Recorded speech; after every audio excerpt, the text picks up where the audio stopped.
Well, greetings and salutations, everybody. Welcome to the best damn movie-related show on the internet, the John Campea Show, coming to you from right here on my YouTube channel. I'm, of course, your host, John Campea. It's an honor and a privilege to have you guys joining me here today, as it is every day. We got a whole bunch of stuff to talk about. Matt Damon and Christian Bale's new movies get set for a summer release date. Jurassic World completely crushes the box office with some impressive historical numbers. We got a few things to talk about. Spider-Man. Have we just gotten a confirmation that it does indeed happen after Infinity War? Is the new title real? All that kind of stuff. But before we get to any of that, let's start off by going right off the top with this. We know that there's a brand new Equalizer film coming. It's coming shortly here, and I'm very excited about it already. And today we've got a brand new trailer for Equalizer 2 dropped. And it seems like with this trailer, look, we already got what the story was basically about.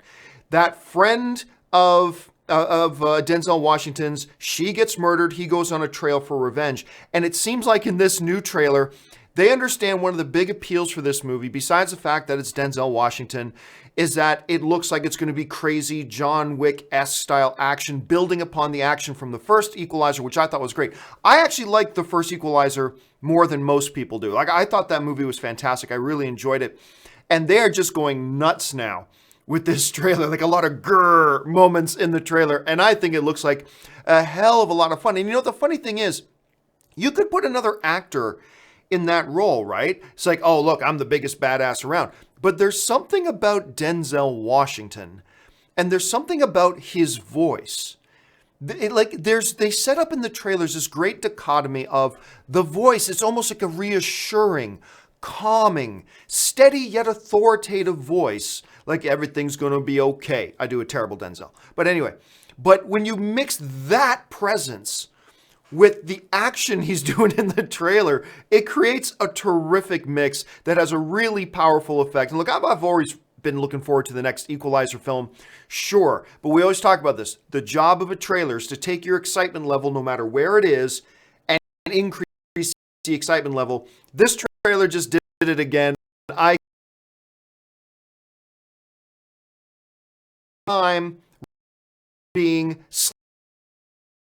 years old today. There are a lot of people they did. You've got male. It made them like the it on-screen movie couple for a lot of years. And it's just absolutely tremendous. You got to make sure you go and check out Sleepless in Seattle. Okay, with all that out of the way, we got a whole bunch of movie stuff to get you caught up on today. So let's get things going with today's movie news feed. First up, Jurassic World Fallen Kingdom has finally opened in North America after already being out in some international markets for a few weeks now. And the results are, well, monstrous. Fallen Kingdom took the #1 spot at the box office by beating out the projection numbers and taking in over $150 million for its opening weekend. To put this in context, this number represents the second biggest opening weekend in history for Universal Studios, only behind the first Jurassic World movie, and the fourth biggest opening weekend of 2018, behind only films such as Avengers Infinity War, Black Panther, and The Incredibles 2.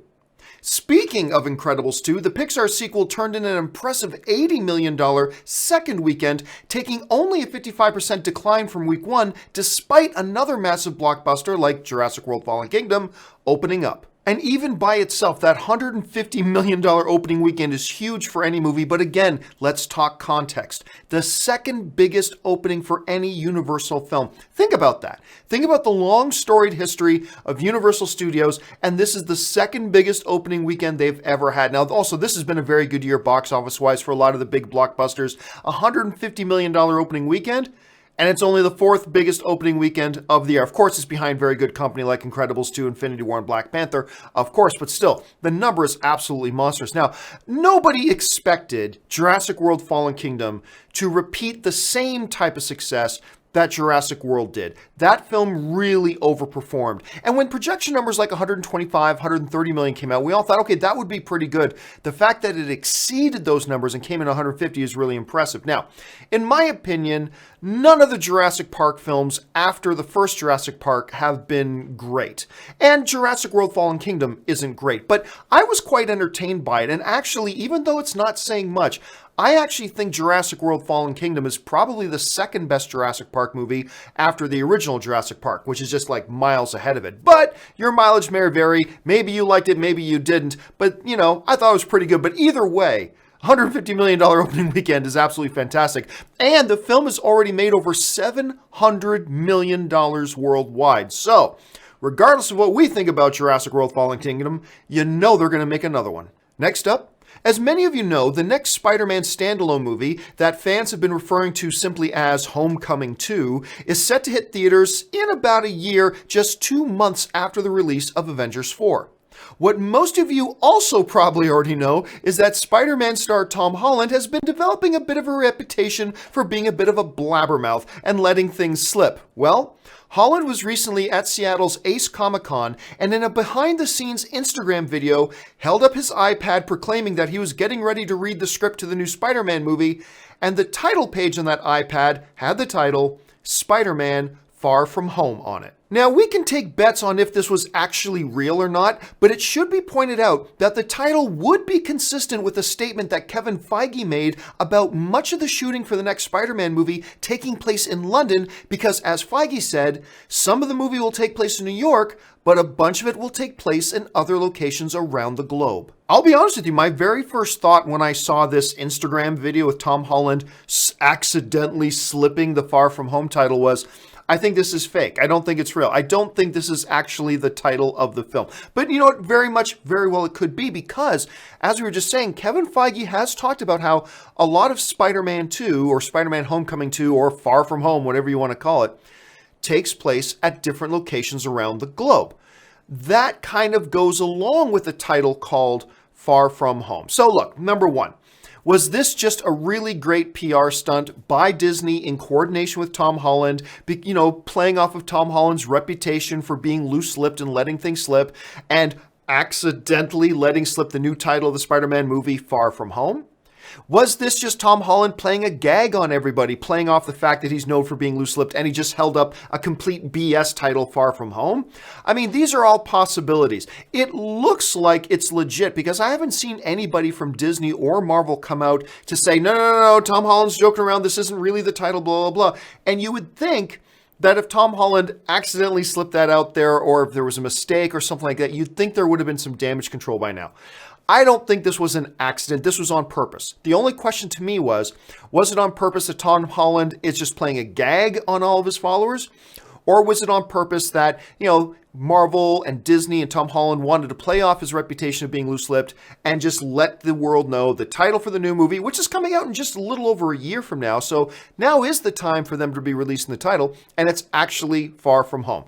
For now, I'm just going to assume that the title is Far From Home, but I won't be surprised at all if we find out in a few days this was all just a gag. Next up, the upcoming Marvel sequel, Ant-Man and the Wasp, is set to hit theaters shortly on July 6th. However, the film has already screened for a number of critics, including myself, and although the official review embargo doesn't lift until Wednesday morning, there is no social media embargo, and critics have begun letting people know on Twitter what they basically thought about the film. So far, the responses to the film are outstanding. Generally, people seem to like it more than me, but I'll get to that in just a minute. Here are some of the reactions that the film is getting. Jenna Bush wrote, Ant-Man and the Wasp is a freaking blast, absolutely hysterical, and the effects are incredible. Definitely see it in 3D. Also, my favorite Stan Lee cameo ever. Joseph Deckermeyer writes, I loved Ant-Man and the Wasp. I don't think I've ever laughed so much in a Marvel movie, though Ragnarok is up there. Nice change of pace from Infinity War. The ensemble is perfect. Simon Thompson wrote, Ant-Man is my favorite Marvel movie. This is the sequel I'd been hoping for. I was grinning from ear to ear from start to finish. Irresistibly good fun, as exciting as it is funny, it locks along nicely and it's visually stunning. Chrissy Hayner wrote, I have emerged from Ant-Man and the Wasp and bring good news. This movie is a total blast. Liked it more than the original, which I dug. It remains self-contained in the crazy MCU of it all, which is a good thing. Doesn't ignore its connections to the world, though. And then, of course, there was my social media reaction to Ant-Man and the Wasp. Ant-Man, a bit more charm than the first and more character work. Everyone seemed to love it. I liked it, but not quite as much as the first one. Pena is awesome again, must stay for the post-credits. If you watch me for any period of time, you know I absolutely freaking love the first Ant-Man and the Wasp. So I was a little bit nervous going in because I'll be honest, I have not loved the trailers to Ant-Man and the Wasp. Well, one of them I just actually thought was quite bad. One of them wasn't bad at all, but my expectations have been kept in check. I like this movie a lot, although I must say I don't think I like it quite as much as a lot of other people do, and I certainly don't like it as much as the first one, but this is a worthy sequel. Like I said in the tweet, and I'm going to keep my comments to the things I tweeted about because the review embargo doesn't lift till Wednesday. Like I said, there is a bit more character work. We get a little deeper into a number of characters in this film than we did in the first one. It's also very charming, and a lot of that charm has to do with Scott's daughter in this film, who was already charming in the first one, but she takes it to a completely new level in this one as well. Yeah, again, I can't go too much into it because there is a review embargo, but yes, I like Ant-Man and the Wasp very much. Again, not clearly as much as a lot of other people do because people seem to be losing their minds for it. I certainly liked it a lot. I just still kind of prefer the first Ant-Man a little bit. And finally, we've been talking about the upcoming film Ford versus Ferrari movie for a while now, and it has just been reported that the film now has an official release date.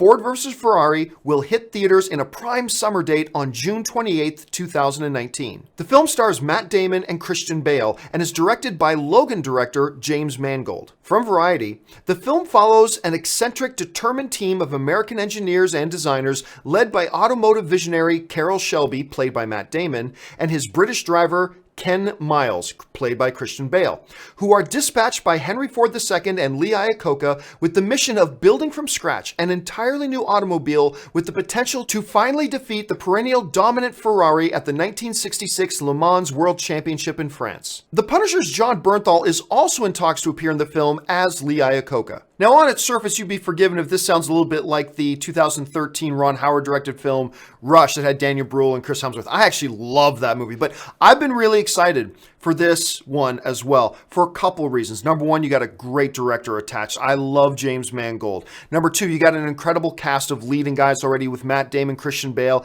and if John Bernthal does sign up, that takes it to the next level as well. I'm a bit of a sucker for these movies that are based on true stories. The fact that it's based around racing brings up the excitement element of it all as well. Basically, I've been really excited about this film, and I think the fact that they're going to be releasing this movie in the summertime gives us a little bit of a hint that the studio seems to have a lot of faith in this movie. I honestly thought this might be something they'd release in a March or even in a January kind of film period, but going in a June release date, to me that says they believe this movie can hang with a lot of other ones. And that'll do it for today's installment of the Movie News Feed. And now you are all caught up to date on everything going on in the world of movie news, guys. And now it's time for us to go to our main topics today. And of course, our main topics are submitted by you guys. How do you submit a topic or a question to be on the John Campea Show? It's real simple. You just email me anytime at john@thejohncampeashow.com. Put the word topic in the subject line. And guys, make sure to keep those emails to 90 words or less. Once again, that's john@thejohncampeashow.com. Put the word topic in the subject line, and maybe you'll see your question sent in as one of our main topics. All right, speaking of which, let's get right to it. And the first sent in topic today comes to us from our Patreon supporter, Eric Castleberg, who writes, regarding the Spider-Man costume changes, am I the only one that took the comments as indirect confirmation that, indeed, Spider-Man 2 is taking place after Infinity War and dispelling rumors that some have had to the contrary? Okay, first of all, excellent observation, Eric. And for those of you who don't know what Eric's talking about, the other day we talked about this on the John Campea Show, is that one of the main costume designers for the MCU, who designed costumes for Spider-Man Homecoming, who designed costumes for a number of other MCU films, she was being interviewed and she said, look, I'm not specifically working on Spider-Man Homecoming 2, also known as now as Far From Home. She says, I'm not working on that movie specifically, I'm working on other things. But she said, I can tell you that there is going to be a brand new costume, and the costume fits in with one of the themes that Peter is now entering manhood. Like he's, getting out of the phase of being a kid and he's now entering phases of being manhood. And she said that the new costume design is going to kind of reflect that. And we just took that as, oh, cool, new costume design. It got me excited because I'm thinking, oh yes, he's ditching the stupid Spider-Man or the stupid Iron Man Jr. costume and he's coming into his own manhood. All he needs is his regular Spider-Man costume. Yay. But I think one of the things, Eric, you point this out and it's a great observation. This kind of does confirm that Spider-Man Far From Home does take place after Infinity War. And there were some theories going around that all the new films coming out all happen before Infinity War, because Ant-Man and the Wasp takes place before the events of Infinity War. We know that. Then there was some speculation, that the new Guardians of the Galaxy 3, that'll take place before, because the Russo brothers came out and said, hey guys, the universe is a big place. We don't always tell stories linearly. And it got people wondering that, hey, maybe the new Guardians of the Galaxy will take place before Infinity War. But then James Gunn, the director of Guardians of the Galaxy, dispelled that immediately the other day when he was asked on social media, will Guardians 3 take place before or after Infinity War? And James Gunn just plainly said, it takes place after. So that dispelled that, and now I think we get this whole thing with Spider-Man. Now, a lot of people are wondering, and everybody keeps asking, I get this question every single day, how are they going to market Spider-Man Far From Home without giving away a major spoiler for Avengers Infinity War? And my answer to that is pretty simply this. Lots of movies bring characters back and put those characters in the trailers, right? Let's go all the way back to one of the worst films in history, Highlander Part 2, right? Sean Connery's Ramirez, he dies in the first Highlander, but they put him in the trailer for Highlander 2. So, okay, we know he's coming back. Now we got to watch the movie to see how he comes back. Or let's take a recent film.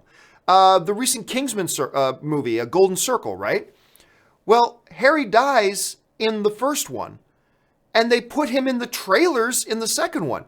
So I think it's pretty safe to say that you can have Spider-Man, you can have trailers with Spider-Man, and it's okay. Look, everybody knows Spider-Man's coming back. There's nobody out there thinking, wow, MCU got Spider-Man back and they just killed him off like that. Oh, well, it was nice having Tom Holland as Spider-Man. Like, everybody knows he's coming back. It's no big secret. So it's fine. So they will be able to put him in the trailers anyway. So yeah, Eric, once again, it was a great observation. I think that comment from that costume designer does kind of put to rest any speculation that Spider-Man Far From Home, I should say, takes place before Infinity War. It doesn't. It takes place after. James Gunn confirmed it happens with his movie, and I think we just pretty much got an indirect confirmation of the same for Spider-Man. All right, let's move on to the second topic today. And the second topic comes to us from Daniel Shatford, who writes, hey, John, love the show. Thank you so much, Daniel. Why has it taken the US so long to catch up with the UK with cinema passes? I live in the UK and I have a Cineworld Unlimited card. It's been around for 10 years, which for £18, I should say, $23.74 American, I can see all the 2D films I like a month. Plus, I get 10% off food and drinks, 25% off chain restaurants, and after a year, I get a free upgrade to watch 3D movies and get 25% off food and drinks. All right. Thanks a lot for the email, Daniel. And you're right. There are North American film fans like me who have been watching in sheer pure jealousy for a long time the fact that you guys get to have this incredible deal for your movies and we don't. Why has it taken so long for the North American box office or for the North American movie-going experience to catch up? I think for a couple of reasons. The main one centers around they've never felt the need. I have talked a lot about, and I will continue talking about this because we need to see this change more, the fact that in North America, they have been looking at the problem completely ass backwards. The problem is that year over year, little bit by little bit, fewer and fewer people are going to the movies. The movie theater industry in North America's brilliant response to this has been, oh, we're losing people. Oh, well, let's make up for that money that we're losing by charging the people who come to the movies even more, and that'll make up for the money. But by charging more, they lose even more people, which makes the geniuses go, well, let's charge more money then. So they've been losing money because they're losing people, and their way of compensating for that is punishing the people who still come to the movies by charging them more to make up for the lost revenue, which only creates a systemic problem and perpetuates the issue, right? It's a self-defeating thing. I've been saying for years that the movie theater industry needs to stop thinking about how do we make up for that lost money and start thinking about how do we get more people back to the theaters. And because that has been their mindset, they have had no interest in movie passes. Their focus has been how do we get more money out of the people who are still coming to the movies. That has been their backwards way of thinking. And because they've been thinking so backwards, how do we get more money out of our faithful customers who keep coming to the movies? Because they've been thinking so erroneously, they don't want to think about things like movie pass, because wait a minute, that gets less money out of the people that come to the movies. When really what they should be thinking about is, how do we get more people to the movies, as opposed to how do we get more money out of the people who are coming? And that's one of the reasons we talked about this on the show last week, is one of the reasons why I'm so encouraged by this move by AMC to introduce their own card, because to me, it kind of signals that AMC is starting to get it, that the movie industry here is starting to get it.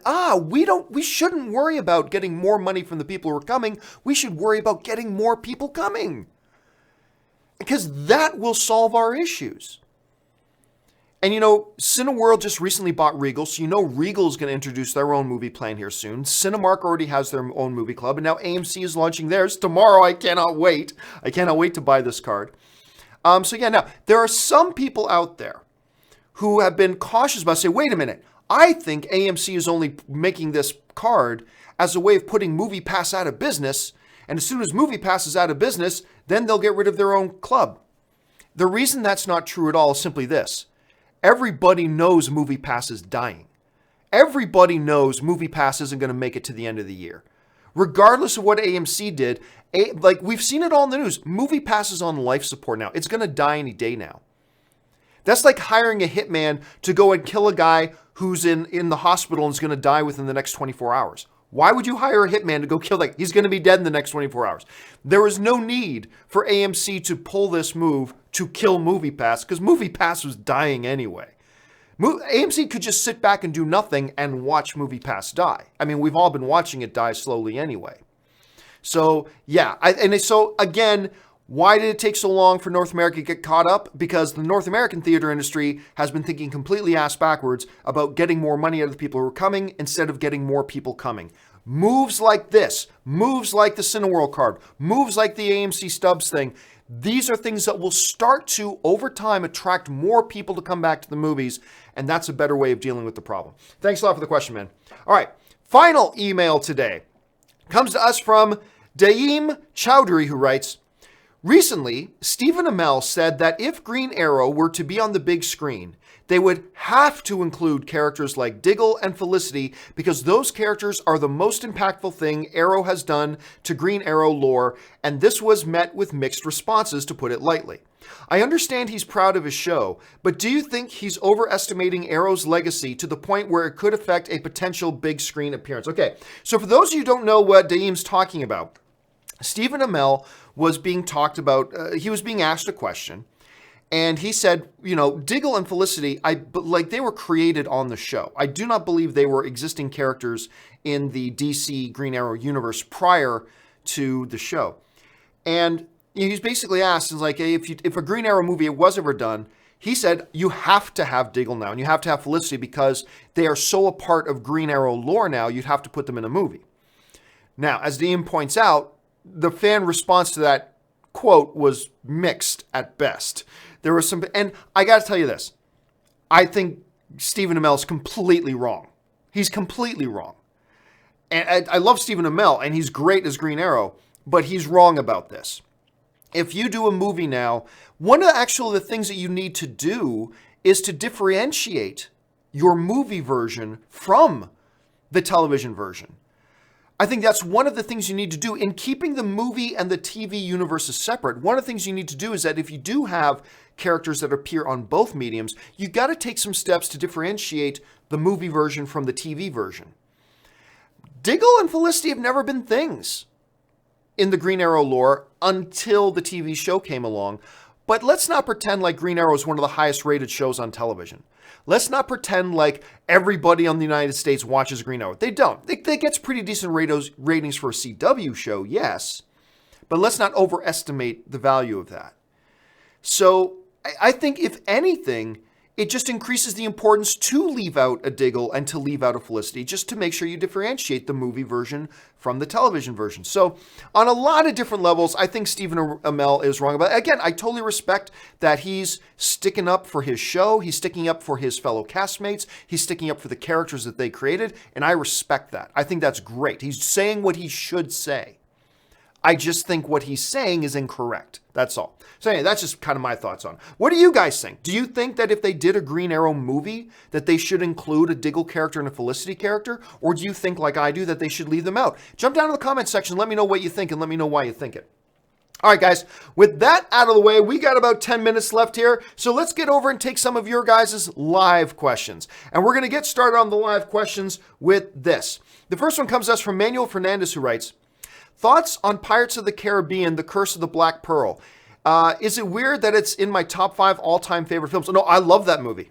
I mean, it's nowhere near my top 5, but I love that movie. And it's one of those movies that for a year leading up to it, I trash talked it. It's like, oh God, how lacking of a you're making a movie based on a theme park ride? Are you serious? This is going to be so stupid and blah, blah, blah. And then I watched the first one and I loved it.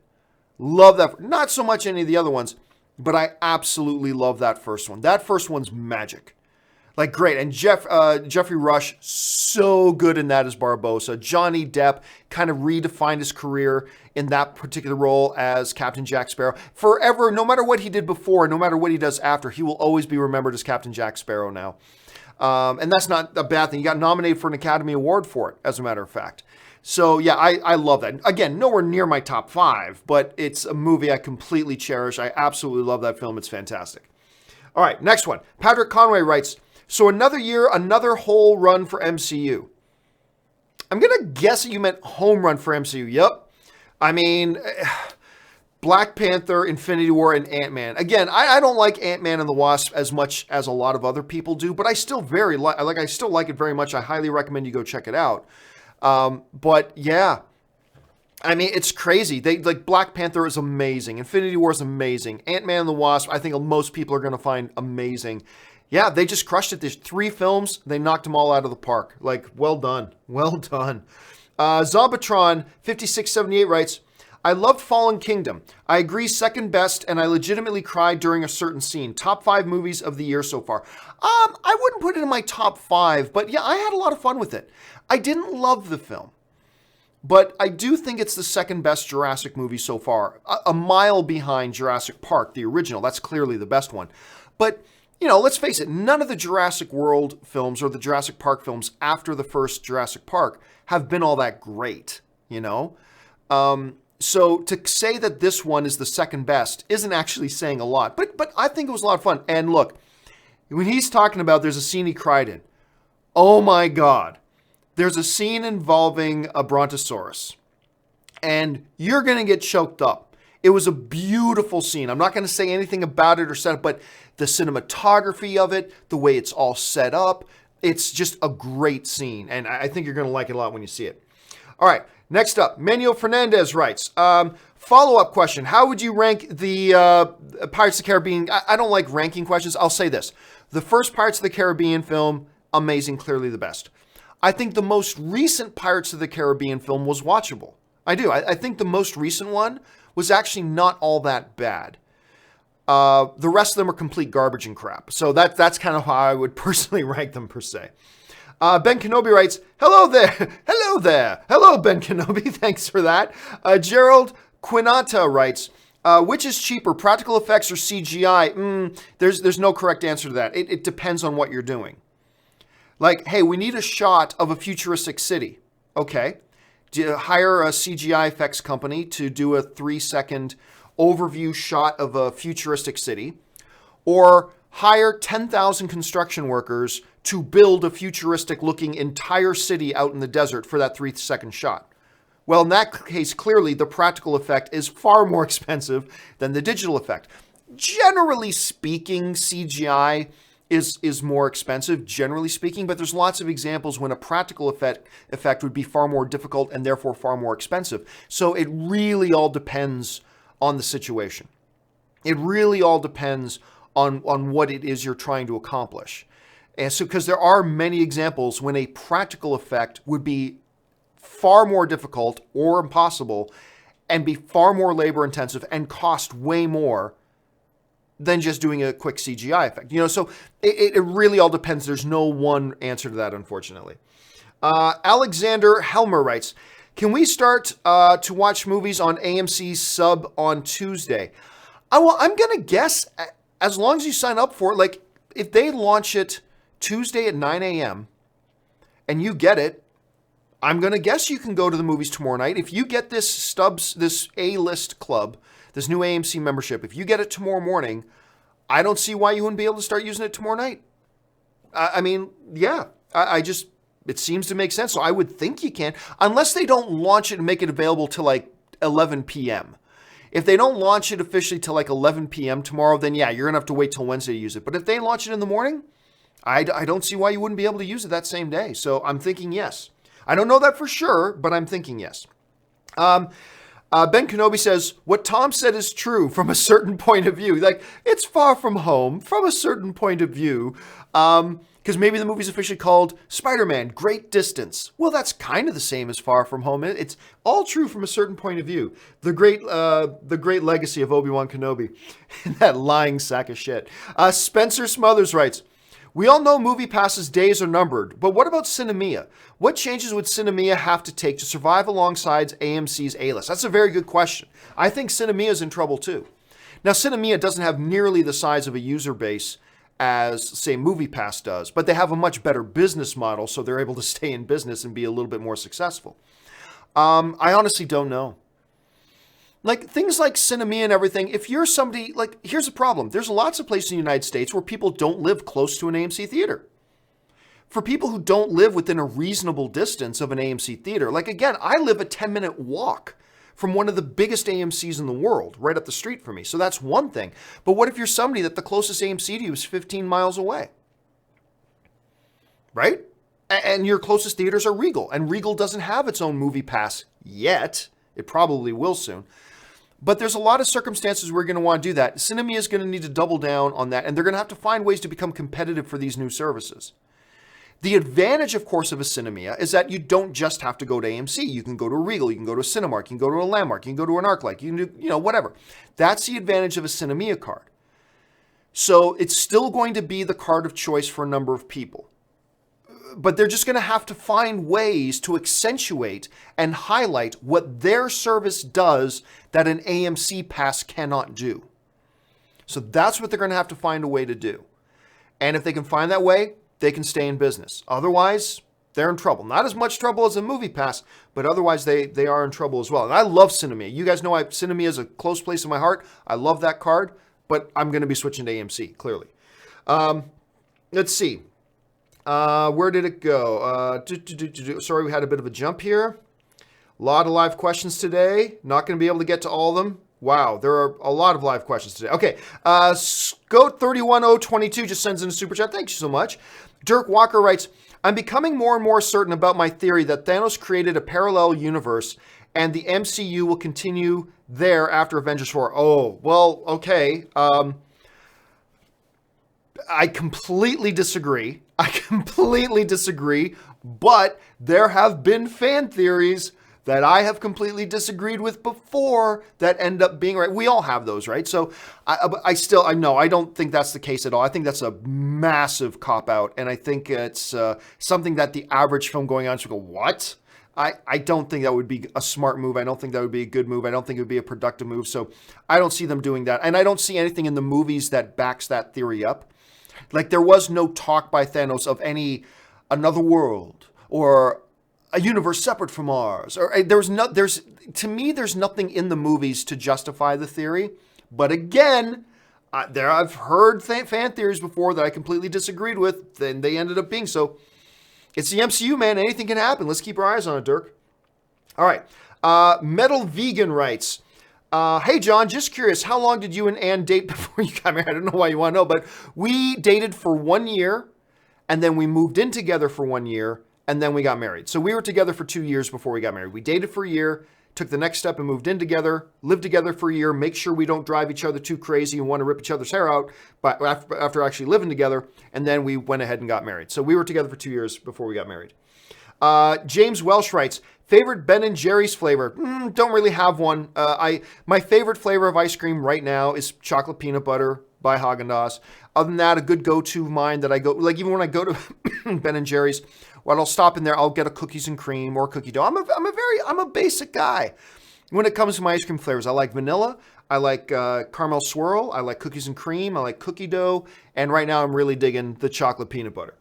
Let's see. MDB 3000 writes, GM John, I work with the Canadian military and they introduced me to Canadian cuisine. Pounding chomer is great. However, they lost my trust with poutine. Poutine is a god's food, so don't ever speak badly about poutine. It's the food of the gods. I don't know what pounding chomer is. I'll be frank with you, I've never heard of that myself, but never speak ill of poutine, my friend. Never speak ill of poutine. ZCM Zombie writes, they should move Spidey 2 to November. Why? Why? Why would they move it to November? I don't see. It's got a great summer July date. It's going to do well in that date. Why would they push it back? Like for all, like I got a feeling they are going to tie something in from Avengers 4 to go right into Spider-Man, and they're going to want to jump on that right away. So, without any more knowledge about what's in Spider-Man Far From Home, I don't think we're in a position to say where they should or shouldn't move it. They know what's in Spider-Man 4, or they know what's in Spider-Man Far From Home, and how it ties into Avengers Infinity War, or Avengers 4, I should say. I'm messing this all up. They know what's in Spider-Man Far From Home. They know how it ties into Avengers 4, and they made the decision that the best place for it is 2 months after Avengers 4. We know nothing about Avengers 4, and we know nothing about Spider-Man Far From Home, so we're not in a position to say it should be moved earlier or it should be moved later. Like, we're not in a position to say that because we don't know how it ties in. So I'm going to give them the benefit of the doubt on that for now, and let's see how that all works out. Let's see. New Heathen writes, Equalizer 2 looks great. Did you ever watch the original TV series with Edward Woodward, which looks dated now? I quite enjoyed. No, my mom used to watch that show. And that was my first exposure to the Equalizer. My mom used to watch a show, and I would watch it along with her when I was a kid. And they had talked for years about doing an Equalizer. And actually, the great actor David Morse, he's been in, what's the show he's been in recently? With Blind Spot. He's been in the show Blind Spot recently. But David Morse, I think, is the most underrated, best character actor in all of Hollywood. Anyway, they actually did a TV show with him, which was kind of like a spin-off knockoff of Equalizer as well. But yes, I did get Old Englishman versus Denzel Washington. So you're right, it's a different show, but I did enjoy it when I was younger. LeBurn007 writes, did you get that email from MoviePass now letting us watch IMAX, getting desperate? Yeah, so MoviePass, and this will be the last question I take today, guys. I'm running out of time here. For those of you who have sent in live questions that I don't have time to get to, don't worry about it. It'll be on tomorrow morning's. I'm going to take these questions and put them on tomorrow morning's companion video. So don't worry. Watch for your questions. They will be answered first thing tomorrow morning on the next companion video. So for those who didn't see, MoviePass has once again changed all the rules on their members. Number one, they now have a way where you can bring a friend. Great, but read the fine print. You can bring a friend, as in when you book your ticket, you can pay full price for a ticket for your friend. Well, I was able to do that before anyway, so not a big deal. They also introduced, you can now go to IMAX movies, but you have to pay a surcharge. Okay, that's fine. I've always said I'd be fine with that, so I shouldn't stop being fine with it now. So if I want to use my MoviePass to go to an IMAX screening, I can. I just got to pay a little bit extra. Okay, fine. But they also introduced surge pricing. You ever use Uber or something like that? And if you try to use Uber, like in the dead of rush hour downtown, you get surge pricing. The pricing goes up, right? Well, MoviePass is now introduced, hey, if you want to go to a movie now and it's a high demand movie or in a high demand time, you can still use your MoviePass, but you got to pay extra now. So we might charge you an extra $3. Like if I want to go see Ant-Man on opening weekend, before I could just use my MoviePass to go do that. But now I got to use my MoviePass and pay an extra $3 or $4. $2, $3, $4, whatever it is they decide to charge.